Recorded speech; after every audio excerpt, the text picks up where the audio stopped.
Hello guys, good morning, good afternoon, or good evening kung anong oras mo man ito pinapanood.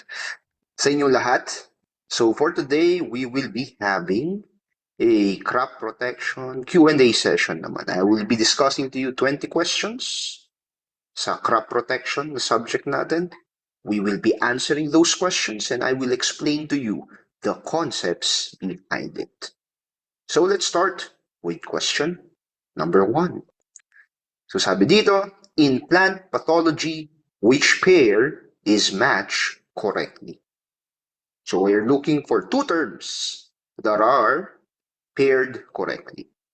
So is it letter A, symptom is equal to toxin, sign is equal to nutrient element? Or letter B, symptom is equal to pathogen structure and sign equals to plant response? Or letter C, symptom equals to plant response and sign equal to pathogen evidence? Or letter D, symptom is equal to host species and sign is equal to environmental factor? So basically, we are looking at the correct definition of two terms, which is, ano yung definition ng symptom and ano yung definition ng signs. So, imamatch lang natin sila base dun sa question. So again, this is a review. Sa plant pathology, when we say symptom, guys, when we say symptom, we are looking for what? We are looking for the expression of abnormality doon sa halaman. So symptom is expression of abnormality. So yun yung key term. Or you can say na yung symptom is a response of the plant. So kung nakita natin na yung plant ay nagkaroon ng spots, the spots is a symptom. If the plant is wilting, the wilting of the plant, the expression, the wilting of that plant, since that is an expression or a plant response, is a symptom. Anong pinagkaiba ng symptom sa signs? When we talk about signs sa plant pathology, we are looking at the parts or the parts of or the pathogen itself. So these are the pathogen itself. Okay? And pagdating sa pathogen na yan, sometimes we look for parts, okay? Katulad na lamang ng, say, parts of the nematode, right? Sometimes we look for hyphae ng mga fungi, okay? Sometimes we look for also the products of a particular pathogen. Katulad na lamang kapag bacteria yung nag-infect dun sa halaman, hinahanap natin yung bacterial ooze. Okay? So, when you talk about signs, you're talking about the parts of or the pathogen itself. So, yung mismong pathogen kapag signs ang pinag-uusapan. So, klaro yung difference. Pag sinabi nating symptom, it's more of the expression. It's more of the plant response to the pathogen. When we talk about signs, we are talking about the pathogen itself. Okay, yung parts ng pathogen or yung pathogen mismo or yung evidence of the presence of that particular pathogen. So given that definition between these two, symptom versus signs, ano ang tamang sagot natin? The correct answer is letter C. Okay? Letter C po ang tamang sagot. Symptom is equivalent to plant response or expression, and sign is equal to pathogen evidence or the presence of the pathogen. Next, a rice plant shows yellowing and stunting across many tillers. As a symptom classification, this is best described as what? So, different ang symptoms ng mga halaman, it can be classified into many types. Okay?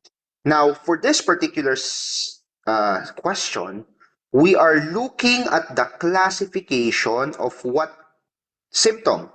The classification of yellowing and growth stunting ng rice tillers. So, ano kaya yung classification ng yellowing and stunting across many tillers. Is it letter A, systemic symptom, letter B, local symptom, letter C, necrotic lesions, or letter D, wound response? So let's start with ano kaya yung sa tingin natin pinakamalayo na sagot doon sa options natin. So isa sa malayong sagot dito sa options natin is this one, wound response, right? So wound response is not related to yellowing. It's also not related to stunting. And in fact, parang medyo malayo siya sa disease spread.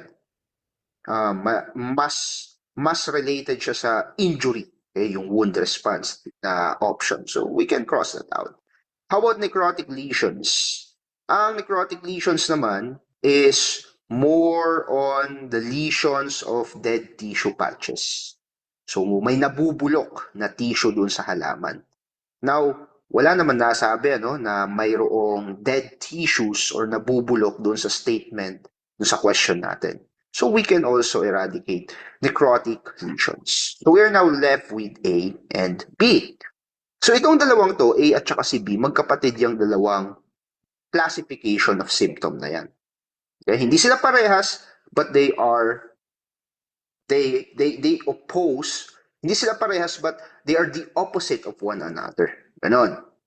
So pag sinabi natin na ang symptom is local, okay, kapag sinabi natin na ang symptom ay local, usually limitado lang yan sa isa or very few spots.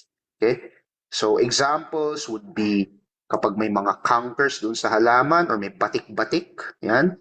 Kapag may mga spots, nabanggit ko kanina, spots, lesions, usually local yung symptoms na yan.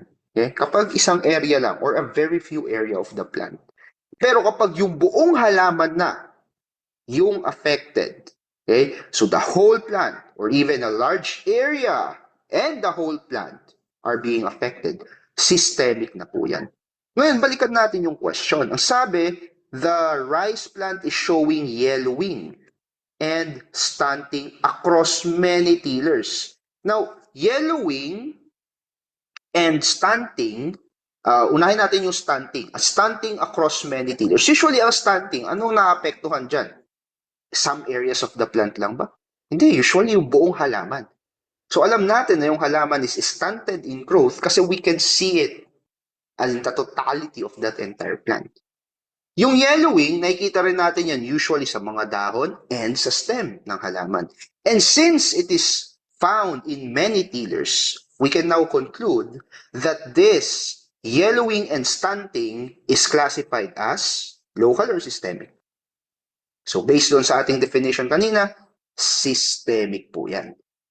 Since yellowing and stunting affects the whole plant or a large area, kasi with the word many tillers, systemic symptom po ang classification yan. So the correct answer is letter A.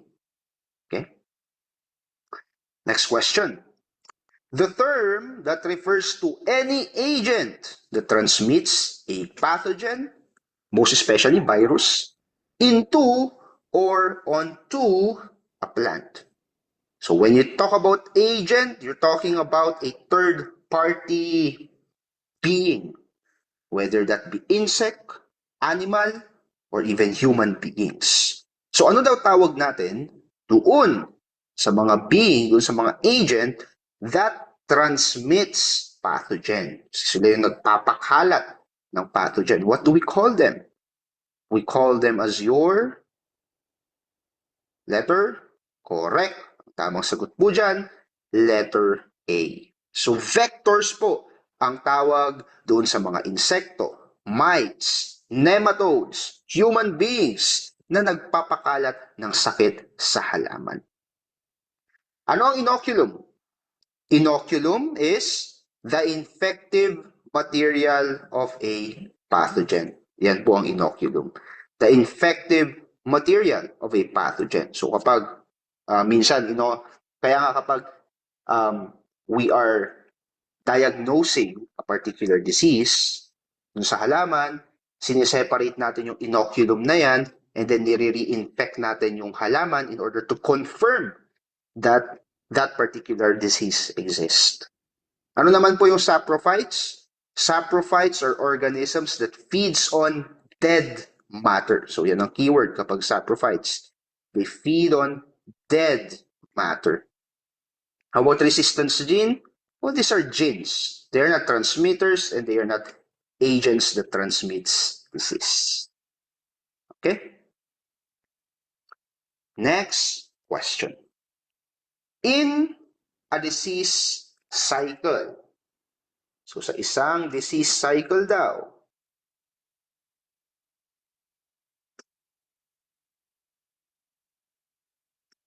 so in a disease cycle, okay, so for this question, sabi dito, in a disease cycle, a polycyclic disease is best characterized by what? Okay? So, basically, ang tinitingnan natin dyan ay yung definition ng isang polycyclic disease. Ano ang opposite ng polycyclic disease? Ang opposite po ng polycyclic disease is monocyclic. Okay? So itong polycyclic at monocyclic terms na to defines how a particular disease spreads in one season. Titingnan natin kung gaano ba karapid, gaano kabilis yung pag-spread ng disease sa isang plant season. So ano yung kaibahan ng dalawang ito? When we say that the disease is a monocyclic disease, within one cycle, basically, within one cycle, nakukumpleto na nung pathogen na yun yung kanyang buhay, yung kanyang life cycle. So, monocyclic. So, from the moment the pathogen enters stage 1 up until it dies, within one season, monocyclic. Monocyclic yan. Okay? So, parang ang nangyayari sa monocyclic is infection within one season up until sa mamatay siya. Okay? Yan. So, monocyclic. Ang polycyclic naman, usually within one season, maraming infections na nangyayari. So may reinfection or may repeat infection cycles na nangyayari in one season. Kaya sobrang bilis po umalat ng sakit kapag polycyclic ang disease. So given that we've defined what polycyclic and monocyclic are, alin ang sagot dito sa question? So basically, in this question, we are asking for the definition of polycyclic disease. So polycyclic disease now is letter, of course, it's letter D. Okay? Polycyclic disease is multiple infection cycles within a season. So nasaan ngayon yung monocyclic? Yung monocyclic is letter B. Monocyclic is a single infection cycle per cropping season. The rest, si A at saka si C, you can eradicate that already. Or you can eliminate that. Next, which principle of plant disease control focuses on preventing the pathogen from entering a new area or farm? So here we are looking for a principle ng plant disease control that focuses on prevention. Okay? So, wag daw papapasukin yung sakit in a particular area. So, ano kaya ang tawag dun sa principle na yon? So, what is the principle of eradication? Unahin muna natin. So, when we talk about the principle of eradication, this simply means eliminating the disease or eliminating the inoculum itself. Eradication. So, it's not prevention, but rather wasakin mo, sirain mo yung sakit mismo. Yung tolerance naman is more on the plant's ability to endure the disease. Okay? So it's also a principle of plant disease control. You make the plant tolerant para hindi sila tatablan ng sakit. Therapy is more on treatment. Hindi po sinapsychotherapy yung halaman. Baka isipin nyo, therapy, baka kina-counseling. Hindi. Sabi natin therapy, it's more on the therapeutic or the treatment of infected plants. So, ang prevention lang actually dito sa apat na principles na pinovide sa option is the principle of exclusion. So, ano yung mga kasamang ano yung iba't ibang mga practices base sa principle of exclusion? Number one practice dyan, yung tinatawag nating quarantine. So, hindi pwedeng ika-quarantine natin, for example, yung mga plant parts. Hindi sila agad-agad makakapasok doon sa farm unless they are cleared, right? Or unless they are quarantined. Cleaning of planting materials is also a preventive method. Exclusion din yan. Kasi kapag laging madumi yung planting materials or even yung tools na ginagamit ni farmer, maaaring maipasa yung sakit doon sa halamanan. So yan po yung iba't ibang mga practices natin sa principles of exclusion. So letter A ang tamang sagot dyan. Next, a plant disease becomes more epidemic prone when one variety is planted over a wide area because of what? Okay? So we are looking at a situation. Balikan natin yung question. A plant disease becomes more epidemic prone. So, mas prone daw ang isang sakit, mas prone daw sa isang epidemya ang sakit when one variety is planted over a wide area. Kapag ang isang variety lang ang itinanim sa napakaluwang na area. Bakit kaya? So, hinahanap natin yung reason kung bakit mas madaling magkaroon ng epidemya kapag iisang variety lang ang itinanim sa maluwang na lupain. So, why? So, the answer here is, so bakit kaya?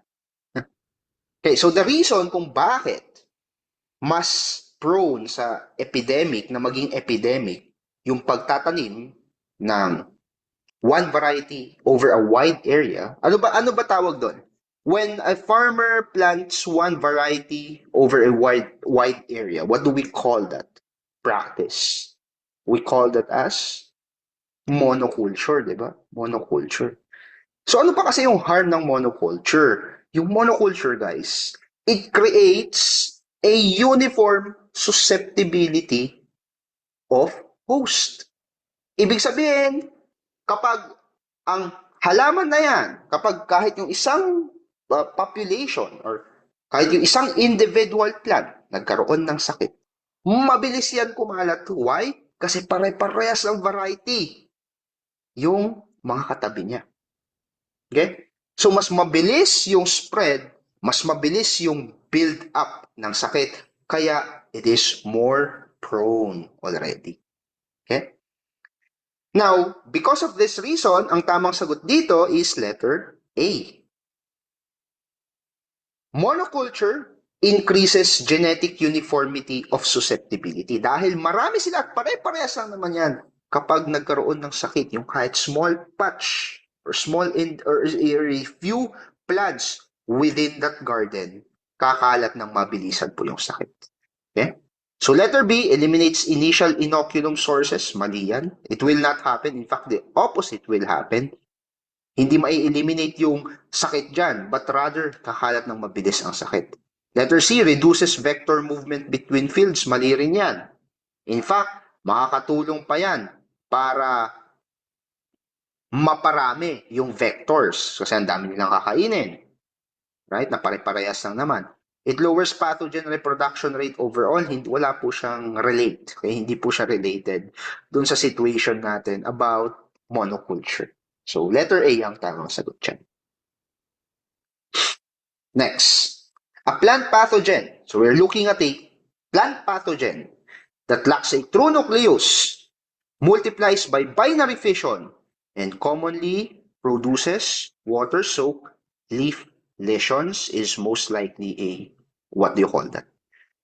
So sa plant pathology, meron tayong 4 na major plant pathogen. We have bacteria, nematode, virus, at fungi. Ngayon, ang tinatanong dyan is a plant pathogen that has a true nucleus and multiplies by binary fission. Actually, yung binary fission na to, keyword na yan. Another keyword dyan would be the production of water-soaked leaf lesions. Okay? So, yung plant pathogen po, na may true nucleus, it multiplies by binary fission, or what do you mean by binary fission? Kapag yan yung pathogen, nagmumultiply siya, hinahati niya yung kanyang katawan, basically, nagiging dalawa na yan. Yun yung binary fission. And ang isa sa mga common symptom niya is yung halaman is parang nagbabasa-basa.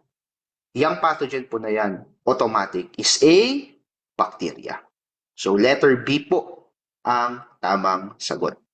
So, balikan lang natin as a review. Ano pa kasi ang characteristic, for example, ng nematode?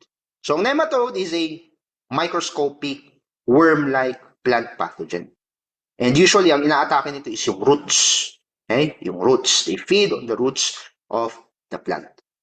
Ang common na symptom ng nematode is stunting, yellowing, pero isa sa mga pinaka-famous or sikat na symptom niya is yung pagkakaroon ng root gall. Kaya meron tayong root gall nematode. Okay? Yan. So, ano pa? Yung virus. Yung virus naman, this is one of the smallest infectious particle. Particle siya, hindi siya living thing kasi nabubuhay lang siya kapag nasa loob na siya ng living host. So, ang virus naman, ang usual na symptom niyan would be mosaic, yung mottling, yan, mosaic and mottling, leaf curling, yan naman yung usual na sakit naman na or symptom ng virus. Letter D, Basidiomycete fungus. Ano naman yan? So, it's a fungi, right? But basidiomycetes, yan yung mga fungi na nagkukos ng rust and smuts, and dyan din nabibilang yung sa basidiomycete din nabibilang yung mga mushroom po na kinakain natin. Okay? So, rust, smuts, tapos yung mushroom, yan yung basidiomycete fungus natin. But fungi, basically, isa sa mga common na symptoms niyan is kabaliktaran siya ng bacteria. Kasi kung sa bacteria, yung nagbabasa-basa yung plant, sa fungi, usually mga drying, nadadry yung plants. Yan yung symptom niya dun sa halaman. Okay? And kumakalat ang fungi through its hyphae, or yung parang mga galamay niya, no, na bumabalot dun sa halaman, na makikita mo sa lupa usually, makikita mo rin dun sa halaman. Next, in the classic disease triangle, which combination must be favorable at the same time for a disease outbreak to occur? So ano ba kasi yung disease triangle? Sabi ng mga scientists natin, para ang pathogen or para ang disease mangyari, there should be 3 factors that should be present. Ano yung 3 factors na yon? HPE, no? Dapat merong host, yan yung magkakasakit. Okay? Yung host na, tawag na ito, the host that is susceptible, so merong susceptible host, or itong host na to ay hindi siya resistant, no, doon sa pathogen. Dapat mayroong pathogen, okay, or a virulent pathogen, yun yung mas specific, and dapat mayroong favorable environment. So, sinasabi sa disease triangle model, kapag present itong 3 na to, susceptible host, virulent pathogen, and a favorable environment, disease will occur. Ngayon, kapag absent yung isa, or 2, or 3, disease will not happen. So, dapat daw, itong 3 na to ay maging present in order for disease to occur. Kapag meron kang susceptible host, meron kang virulent pathogen, pero yung environment hindi favorable, wala pong sakit. Pag meron kang favorable environment, meron kang virulent pathogen, pero wala kang host na magkakasakit, walang disease na mangyayari. Kapag meron kang favorable environment and meron kang host na susceptible, pero walang pathogen, walang sakit na mangyayari. So you get the point, right? So, dapat daw itong tatlong ito should be present in order for disease to happen. So, letter A ang tamang sagot dyan. Next, a seed-borne fungal pathogen is most effectively managed pre-planting by, so remember, yung fungal pathogen natin is in the seed. Kaya siya seed-borne. Okay. Now, how do you manage or how do you even eradicate, let's say, the fungi inside of that seed? How do you manage and control that effectively? So, syempre, dapat seed pa lang siya. We are already implementing measures to weaken or to even kill the fungal pathogen. So, ang pinakatamang sagot dyan is letter C po. Okay? So, yung paggamit ng hot water, yung ibabatad natin sa mainit na tubig or a fungicidal liquid or treatment, yung seed natin para malinisan siya, that could kill fungal pathogen. And that's a way to effectively manage the seed before planting it. How about letter D? Increasing plant spacing after emergence. Ngayon, remember guys, ang tinatanong is management pre-planting. So, bago mo itanim, paano mo daw maaalis yung fungi? Eh si letter D, naitanim na eh. Nag-emerge na. So, even though increasing plant spacing can help control the density or the amount of fungi that is present, even though increasing plant spacing works, post-emergent na siya or post-planting na siya, hindi siya pre-planting. Okay? Applying balanced basal fertilizer, that could also help, but again, post-planting na yan. Harvesting earlier than usual, medyo unrelated na siya doon sa question natin. Next, which herbicide type is most likely to injure grasses but spare many broadleaf crops when used appropriately? So, ang hinahanap natin dyan ay isang klase daw ng herbicide. Okay? And this herbicide injures grasses. So, ibig sabihin, they can eradicate or they can destroy grass. Pero, yung mga broadleaf crops mo, hindi sila naaapektuhan. So, ano kayang herbicide type yan? So, is it letter A, soil fumigant herbicide? So, when you say soil fumigant herbicides, yan yung parang pausok dun sa lupa. Okay? So, pausok dun sa lupa para mamatay yung mga herbicide. Ngayon, ang mga soil fumigant herbicides mo, they can kill both broadleaf and grasses and sedges. So, letter A, hindi na yan yung tamang sagot. How about broad spectrum pre-plant desiccant? Okay. So ito, dahil broad spectrum, what do we mean by broad spectrum? So broad spectrum means marami siyang pwedeng patayin. So whether broadleaf yan or whether grasses, it still kills them or it still destroys them. How about ito, letter C, non-selective contact herbicide. So again, with the word non-selective, ibig sabihin, whether that be the herbicide, whether that be that's a grass, broadleaf or sedge, wala siyang pinipili, it still destroys it.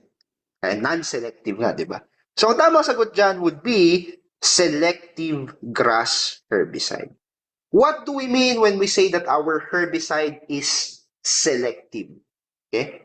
Ang selective po na herbicide ay namimili lamang. So, very narrow yung mga weeds na kanyang napapatay or kanyang na-eradicate. Namimili siya. Selective po, yan ang kabaliktaran ng non-selective or broad spectrum herbicide. Okay? Now, itong letter B, tama siya because ang sabi niya dyan, selective grass herbicide. So, ibig sabihin, ang pinapatay lang talaga niya ay yung mga grasses. And we call this selective grass herbicides, we also call them as your graminicide. Ay, graminicide po ang tawag doon. So letter B ang tamang sagot.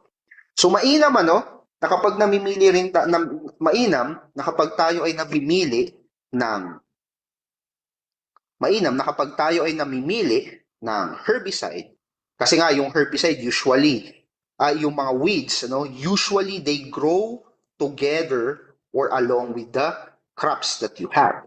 So mainam na kapag mag-i-spray ka doon ng something that would eradicate the weeds, you need to find something that is target specific and that is narrow. Yun yung purpose ng selective ng selective grass herbicide or graminicide natin. Ngayon sa pagre-review natin, mainam rin po na tayo ay nakafocus doon sa mga topics na alam natin lalabas sa exam. Kaya naman, ini-introduce ko sa inyo ang Learning Agri with Al. So, ang Learning Agri with Al is a booster course. It can be your review material that is 100% related doon sa ating table of specifications na inilabas ng PRC. Okay? Or yung organization that handles the board exam for agriculturists 2 years ago. So hanggang ngayon, yun pa rin naman ang ginagamit natin.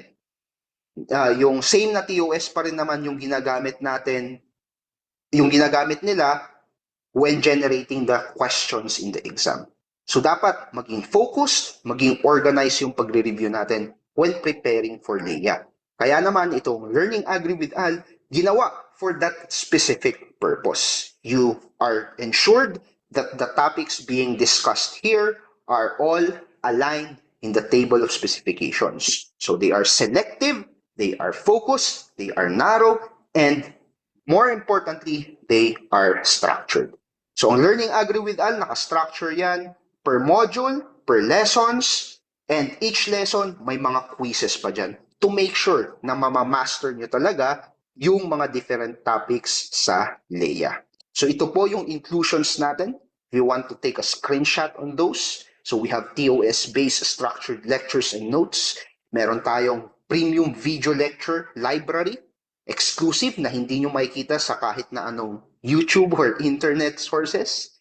Meron kang handouts that is also based from those lectures. May mga quizzes ka, may mga flashcards ka, digital flashcards para hindi masyadong bulky kapag dinadala. And most importantly, starting July, meron kayong online sessions, online review coaching sessions with me. And ito yung pricing tier natin. Since today is March, ang presyo na po is 1,399. So wag nyo na pong hintayin na mag-April pa kasi sa April magja-jump na siya sa 1,599. So ano pang hinihintay nyo guys? Enroll na sa Learning Agri with Al kasi napakaganda ng reviews, napakaganda ng nakuha nating feedback from fellow agriculturists na ngayon last season. Tingnan nyo naman, meron pa tayong nakasama na naging top-notcher. So, go ahead, visit my Facebook page para makita itong mga reviews na to. And kung nagtataka pa kayo, kung kayo magre-review or hindi, gusto niyo pang pakiramdaman, I would suggest manood kayo ng videos ko sa YouTube here at Learning Agri with Al. So, tuloy na tayo. Next question. A farmer observes hopper burn, which is, ang cause niyan is leaf yellowing, browning, and curling starting at the tips in rice due to heavy sap feeding. Which feeding type best explains the damage? So ito yung mostly entomology, Now, ano yung insekto that infested the rice? The insect is a hopper burn. Okay? So what is a hopper burn? Ano yung insekto yan? Hopper burns, ano yung na-observe sa field? Ang na-observe sa field is hopper burn. Anong insect ang nagkakos ng hopper burn? We have hoppers and plant hoppers. Ngayon, ang mga hoppers and plant hoppers, balikan natin yung lesson natin sa entomology. Ano ang kanilang type of mouth part? Ang type of mouth part po nila is piercing sucking. Okay, so piercing sucking po yung mga yan. Kaya nga, merong statement dito that hopper burn occurs because of heavy sap feeding. Kumbaga, sinisip-sip nila. Kumbaga, meron silang straw at sinisip-sip nila yung sap na galing sa halaman. So, therefore, kapag may hopper burn event sa yung field, ang mouth parts ng mga yan, yung mga insekto that causes hopper burn, is letter piercing sucking po yan. Oh, how about yung sponging mouth part? Oh, anong insekto ang may sponging mouth part? Ito natin, isipin natin. Ang sponging, langaw yan, or flies. No? So, yung kumbaga parang ini-sponge nila yung pagkain.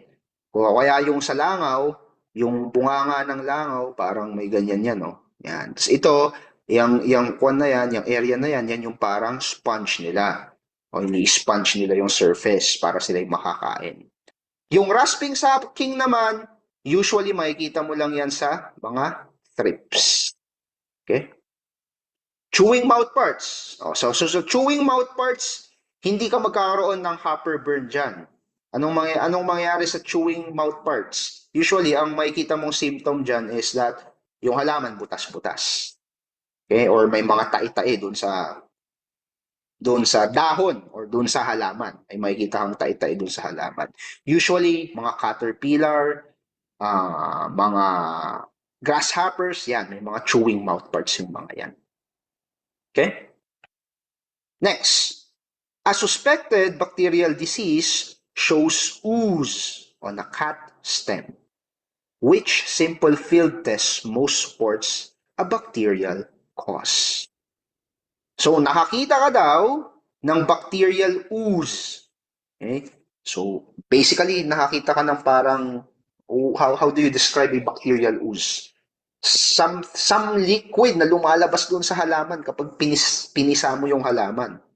Okay? So, when you cut the stem, nakakita ka ng parang may tubig na kumakawala. Something like that, ano? Now, anong field test daw yung pwede mong gamitin in order to confirm na ay bacteria nga to? So is it press the leaf and check for concentric rings? Float the cut stem in clean water and look for streaming? Is it scratch the lesion and check for sclerosia? Or letter D, keep the stem dry and check for powdery spores? So in order to confirm na bacteria nga talaga ang dahilan, base doon sa situation na binigay sa question, ang gagawin natin dyan ay letter B dapat. Ano? You need to float the cut stem in clean water and look for streaming. So ano bang streaming yung tinitingnan natin? This one. Yan. Okay? So ang tawag sa process na ito ay bacterial streaming. So we call this process as bacterial streaming. So ano ba ang bacterial streaming? It is a diagnostic phenomenon kung saan kapag nakakita ka ng ooze doon sa halaman, kapag ibinatad mo yan daw sa tubig, okay, magkakaroon ng stream-like image. Okay? Kakaroon ng stream-like image doon sa tubig. Kaya siya tinawag na bacterial streaming. Okay? So yan yon. Letter B ang tamang sagot. About this question, which situation is the best example of vertical resistance in crops? So we're talking here about resistance. There are two general types of resistance. We have vertical resistance. Okay? So ito yung binabanggit dyan sa question. And we have horizontal resistance. So kapag sinabi natin na yung ating halaman ay may vertical resistance, what do we mean by that? So vertical resistance also means specific resistance. Ibig sabihin, yung halaman natin ay strongly resistance against a certain or particular or specific race or strain. So, ibig sabihin, yung halaman mo, for a specific pathogen or for a specific race or strain of pathogen, kayang-kaya niyang maging resistant. May kakilala ka na bang tao na masama ang loob dun sa isang kakilala niya rin? Na kahit dahil sa sobrang sama ng loob niya, yung tao na yun, iniiwasan niya talaga na makita or makasalubong yung tao na kagalit niya. So parang yun yung vertical resistance, ano? For that specific person, talagang merong resistance na hindi niya yan imimit. Kahit anong mangyari, hindi sila magkakasalubong. Ganon. So yun yung sinasabi ng vertical resistance. Yung halaman natin is very resistant to a particular or certain races of a pathogen. So very strong yung resistance. Ang horizontal naman, very broad. Okay? So kahit na anong klaseng pathogen or kahit na anong race ng pathogen, merong resistance. Yun yung horizontal. But the resistance is usually partial or weak, hindi ganun ka-strong nung vertical resistance. So yun naman ang horizontal resistance. And horizontal resistance, we also call this as broad resistance. So if we call vertical resistance as specific resistance, we call horizontal resistance as broad resistance. Now, base dito sa question, ano yung hinahanap natin? Example of vertical resistance. So what is an example of vertical resistance? Letter D, escape due to early planting before disease pressure. Medyo unrelated siya sa definition na binigay natin kanina. Letter C, partial resistance. So this is partial resistance. So si letter C po is more on a horizontal resistance. Tolerance where yield stays acceptable despite symptoms. Again, hindi yan natin na-discuss kanina. So this is more of the definition of resistance itself. So tama sagot is letter A. Vertical resistance is resistance effective only against a specific pathogen race. So dapat malinaw sa inyo kung anong difference ng vertical at horizontal resistance. So letter A ang tamang sagot dyan. Next, which weed management approach best fits preventive control? Oh, preventive control. So when you say preventive, again, kasama yan doon sa principle of exclusion. Right? Or ano ba yung preventive control na na-discuss natin kanina? Huwag mo lang hintayin na dumating pa yung sakit. So anong gagawin mo?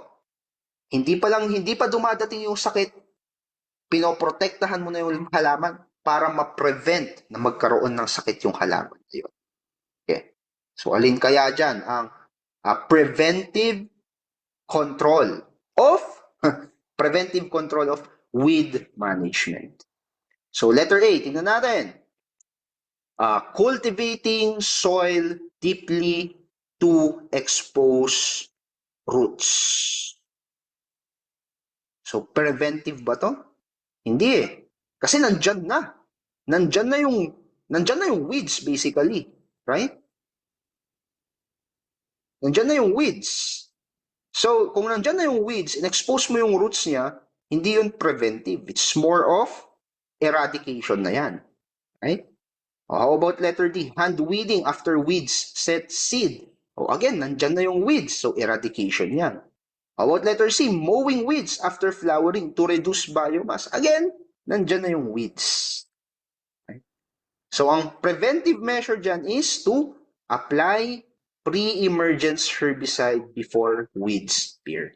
So ano ba kasi ang pre-emergence herbicide? Pre-emergence herbicide is a herbicide that we spray to the soil para hindi na lumaki pa yung weeds. Okay, so pre-emergence yon. Ano ang difference ng pre-emergence? Post-emergence. Okay? Post-emergence herbicide. So pre-emergence, yan yung weed management that is best fitting for a preventive control of weeds. So letter B ang tamang sagot dyan.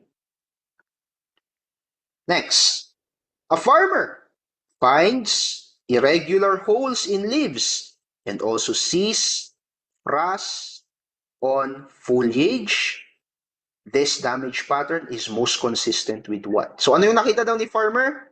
Mga butas yung dahon. Tapos may mga tae-tae dun sa dahon ng halaman.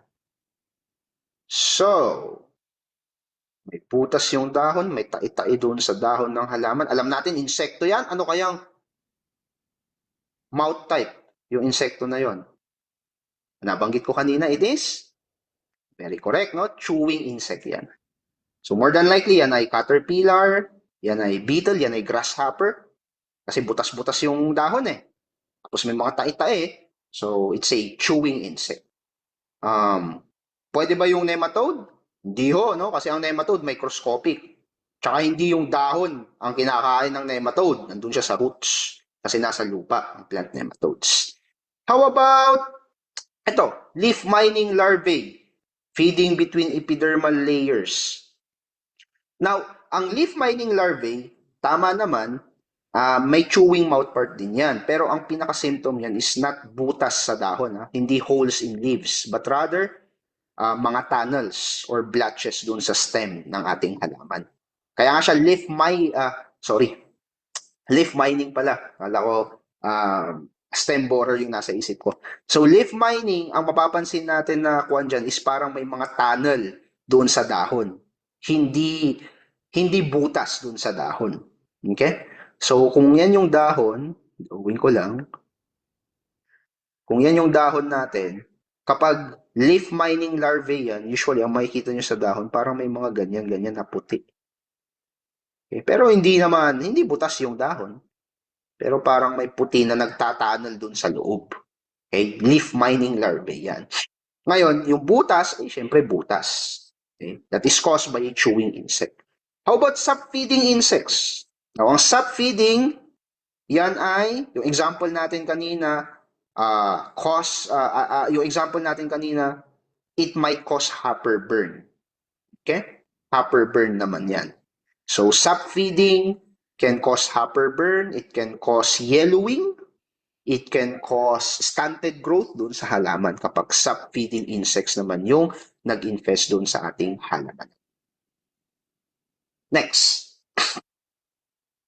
If a plant is infected by a virus that is transmitted persistently by an insect vector, the most accurate expectation is that the vector is...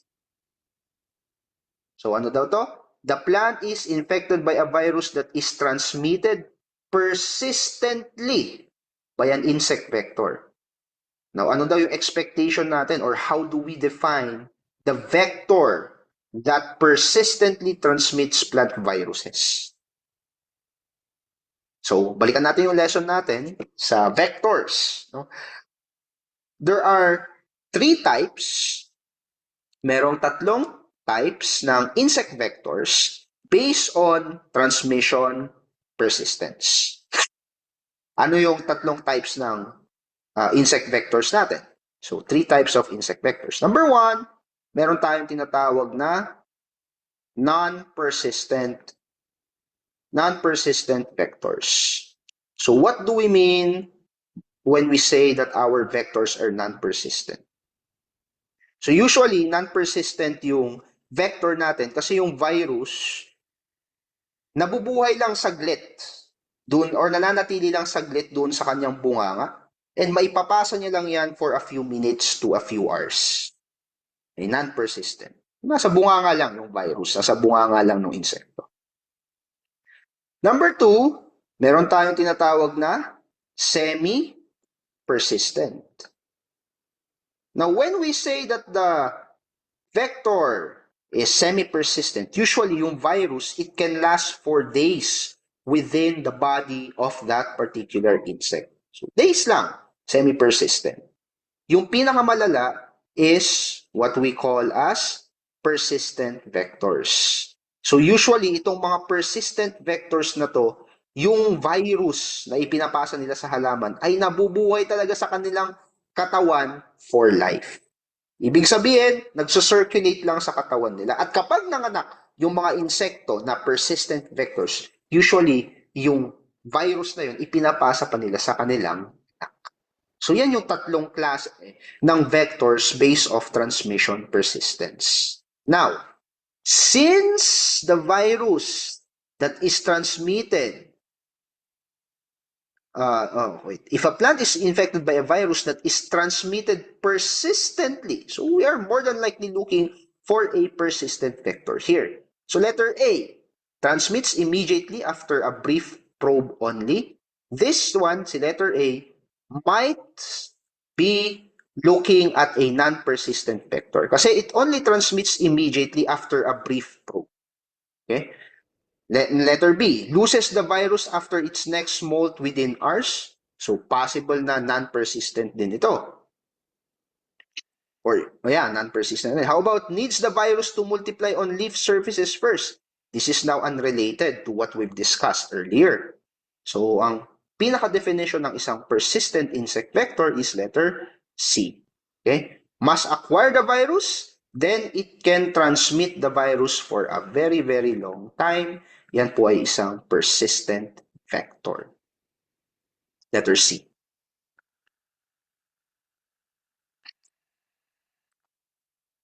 Next, a wilt disease. So it's a wilt disease caused by a soil-borne pathogen. So itong pathogen daw na to ay nasa lupa. Survives for years in a soil via a thick walled resting structure. The most likely survival structure is what? So we are looking at a specific structure that can survive for a very, very long time in a soil-borne, that can survive for a very long time in the soil. So ano kayang tawag dun sa structure na yon? So ang tamang sagot dyan ay letter B, Sclerosium. So ano ba ang sclerosium?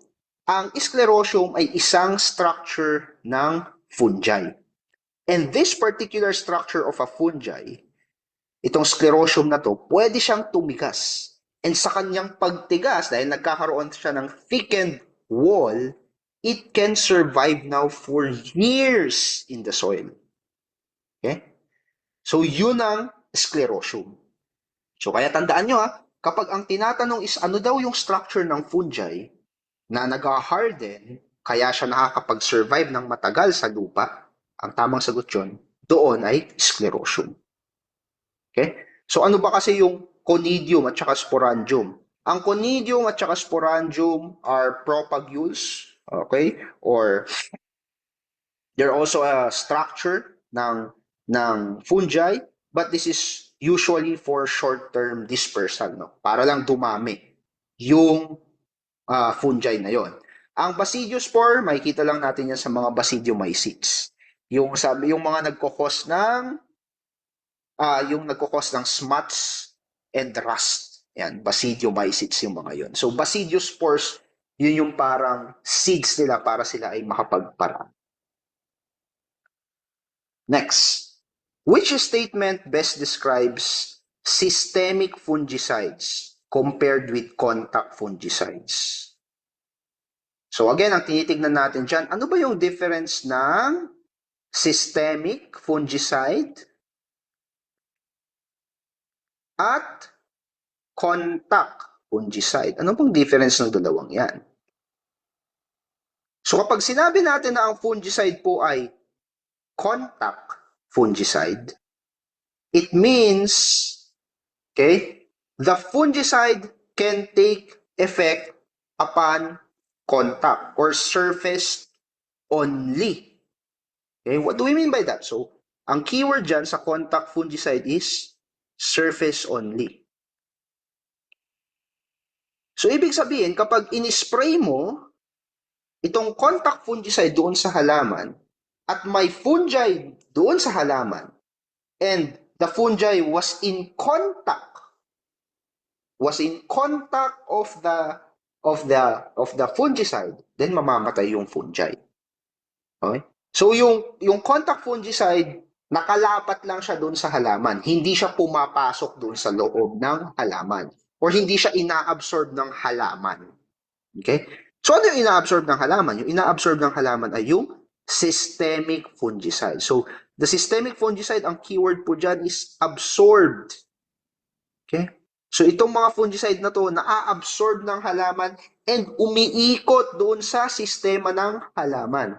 Kaya kapag yung pathogen ay nasa loob ng halaman, pwede pa rin siyang mamatay because of systemic fungicide.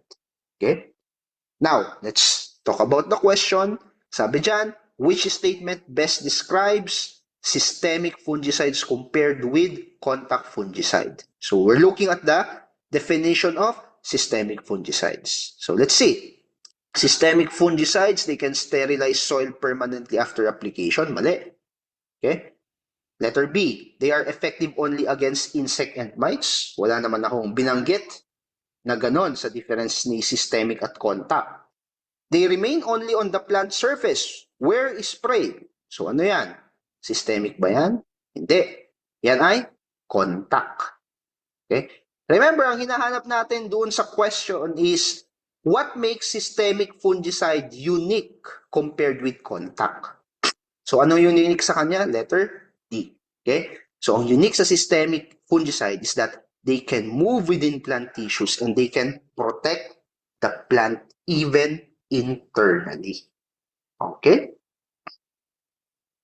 Next, a herbicide that kills plants by inhibiting photosystem 2 is most associated with injury symptoms like, okay? So here we are looking for a herbicide.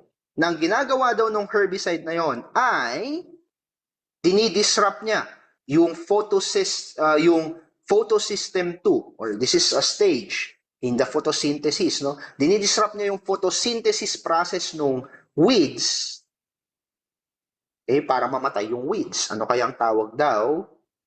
A herbicide that kills plants by inhibiting photosystem 2 is most associated with injury symptoms like, so ano kaya yung possible na injury ng isang herbicide that kills plants by inhibiting photosystem 2. So itong mga herbicides na to, ang tawag sa kanila, yung mga herbicide that inhibits photosystem 2, ang tawag sa mga yan ay photosynthesis inhibitors. So ilagay ko na lang PS, photosynthesis inhibitors. And ano ang ginagawa ng photosynthesis inhibitors, guys? Itong mga herbicides na to, dinidisrupt nila yung photosynthesis ng halaman. So kapag walang photosynthesis, what happens to the plant? Diba? Kapag walang photosynthesis yung halaman, walang pagkain. Wala siyang energy. Right? So wala siyang energy, hindi mamamatay siya.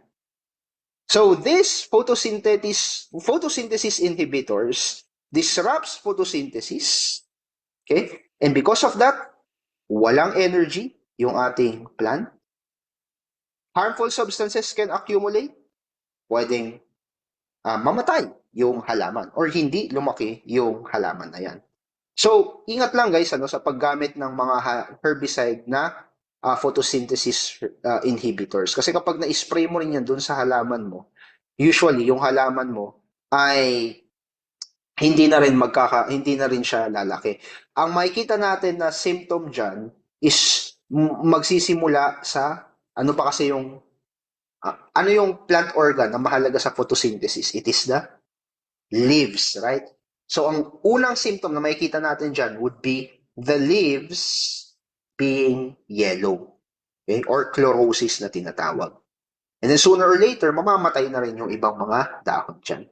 So basically, for this particular question, ang tamang sagot dyan, since the herbicide is a photosynthesis inhibitor, okay, and disrupts photosynthesis, nagkakaroon yan ng injury katulad ng leaf chlorosis and the death of older leaves.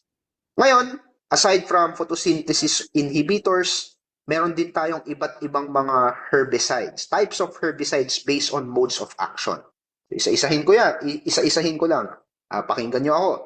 May mga herbicide tayo na tinatawag na growth regulators. So itong mga herbicides na to, basically, para silang may plant hormone na auxin.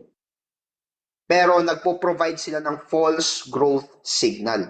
Kaya instead na lumaki yung halaman, nagkakaroon ng rapid and abnormal and disorganized growth. So growth regulators naman yung mga yon. Isang example niyan would be 2,4-D. Another type of herbicide based on modes of action is amino acid synthesis inhibitor. So again, with the word, ini-inhibit naman niya yung amino acid. And amino acid is the building block of protein. And mahalaga ang protein sa halaman para makapag-build siya ng structure niya. Without this, of course, the weed cannot create proteins that is needed for growth and survival, kaya mamamatay siya. If you have amino acid inhibitors, meron ka ring mga example pala ng amino acid synthesis inhibitors is glyphosate. Aside from this, we have lipid synthesis inhibitors. Yan naman, binablock nila yung production ng fatty acid, which is also important for the normal development of the plant. Example niyan would be fluazepop or fluazepop B-butyl. Number 4, photosynthesis inhibitor. Yan, yung nabanggit ko kanina. Example niyan would be atrazine. Meron din tayong mga cell membrane disruptors. So saan itong mga herbicides na to, they damage the cell membranes of the plants. Example niyan would be your paraquat. Meron din mga seedling growth inhibitors. So mga pre-emergence itong mga seedling growth inhibitors na to. So instead of allowing the seed to grow, ini-inhibit niya yung cell division ng seed na yon. Example would be pendimethalin. Number 7, we have pigment inhibitors. So may mga herbicides na pine-prevent yung production ng carotenoids. Ano ba ang carotenoids kasi, guys? Ang carotenoids, mahalaga yan. Mahalaga rin yan, especially in protecting the chlorophyll from light damage. Yung chlorophyll, yan yung isa sa mga pinaka-important na parts ng ating photosynthesis, sa photosynthesis natin. But that needs to be protected. Ang protekta nun, carotenoids. Kung in-inhibit ang production ng carotenoids, masisira ngayon yung mga chlorophyll na yan, hindi magpo-proceed ang photosynthesis. So example niyan would be mesotrione. Number 8, we have nitrogen metabolism inhibitors. So with the word itself, it blocks, it disrupts the metabolism or the creation of nitrogen inside the plants.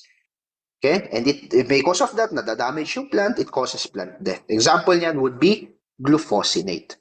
Now, if you want to get some handouts on those particular types of herbicides based on their different modes of action, I do suggest, guys, you enroll sa Learning Agri with Al. Kasi lahat po ng mga materials ko, notes ko, and everything, nilalagay ko doon sa ating booster course. So, kita-kita tayo doon. Anyways, last question. A parasitoid wasp developing inside a caterpillar and eventually killing it is an example of what type of control? So yung parasitoid wasp nandun sa loob ng caterpillar, pinatay niya yung caterpillar. Anong tawag dun sa control na yon? Okay, so hindi po chemical control, hindi po physical control, kasi chemical is yung paggamit ng chemical, physical is yung paggamit ng, pag pinulot mo yung insekto, yan, or mga physical means, physical barriers like traps, sticky traps, etc. Hindi rin po yan host resistance, but rather this is biological control. So ano ba ang biological control? Yan po, unang-una yung paggamit ng predator ng ating peste, or minsan gumagamit din tayo ng sakit ng peste. Biological control yung mga yan. So that's it for today, guys. We've finished 20 questions for crop protection. Again, maraming salamat sa pakikinig. Now, tandaan, sa pagre-review, hindi importante na perfect.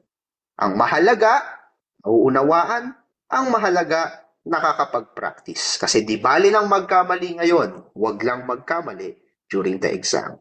So this is Learning Agri with Al, signing out. Thank you so much for tuning in.